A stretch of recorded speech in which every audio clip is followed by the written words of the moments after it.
Welcome back to Muscle in the Morning, brought to you by IronMag Labs. Make your mark. I'm Dave Palumbo, and today is Thursday, September 21st, 2017. And let's find out what's going on in the world of bodybuilding and fitness. They say that sports don't build character, they reveal it. And I'm not exactly sure what character Fouad Abiad is playing these days, but I do know that it's looking mighty dangerous. Over the last few weeks, a handful of update photos have begun to circulate that show a nutty-looking 290-pound Abiad sporting what's probably the best off-season conditioning we've seen from him in quite some time.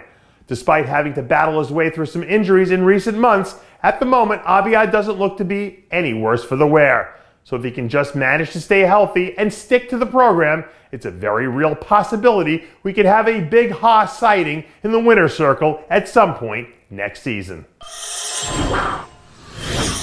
As of where it stands right now, in this very moment, it's hard to imagine the classic physique division being able to get any more competitive at the top. So I guess it's a good thing that second-year man Tino Harris is out there training like a man possessed, now isn't it? After putting together a couple of solid efforts at the Fit World and Toronto Pro shows, Harris and his team decided to shut it down early for the season to focus on adding some quality size.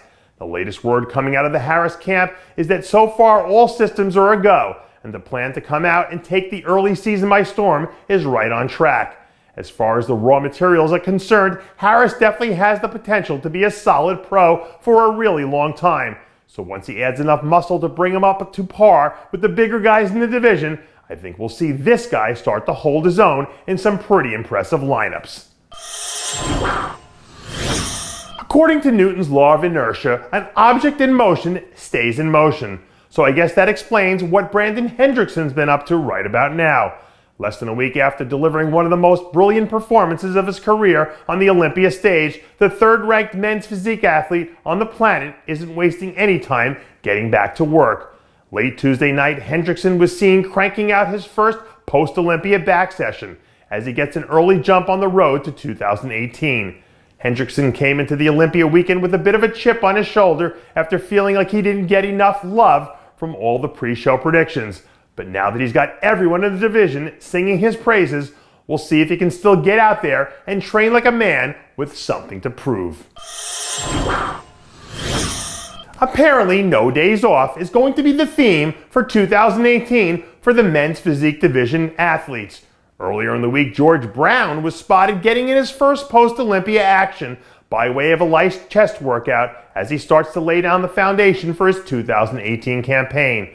Even though he may not have landed quite where he wanted in the placings, the level of conditioning and detail that Brown brought to the Olympia stage could have arguably been his best overall look to date. And if there's one thing we've seen about George Brown over the years, it's that once this guy feels like he's been overlooked, you can all but guarantee that next time around he's going to come out and be undeniable. Sometimes a little R&R can do a body and mind a world of good. But when you combine that R&R with about 30,000 calories in 48 hours, you get a body that ends up looking a whole lot like a supercharged version of Josh Lenartowicz. Fresh off his emotional 9th place finish early Wednesday, a round of new updates began to circulate from inside the Lenartowicz camp that show the Aussie big man looking like he's been taking full advantage of his post-show rebound. Traditionally, Lenartowicz has always sharpened up during his late season tear through the European tour. So now that he's refueled and ready for takeoff, I wouldn't be the least bit surprised if he ends up pulling off an upset win somewhere between now and San Marino.